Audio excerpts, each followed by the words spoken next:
ግን ዶክተርሽን ደውለሽ መጠየቅ አለብሽ። እንዲሁ እሺ። እና ሌላ ደግሞ የልጅ ማስተኛ ጋር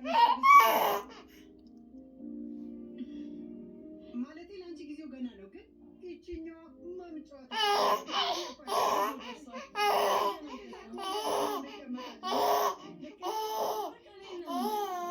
አንድ ላይ የሆነ ቆንጆ ቀን እንመርጣለን። ላይ ቁጭ በይ እዚህ ጋር እስኪ ማስተኛ ጋር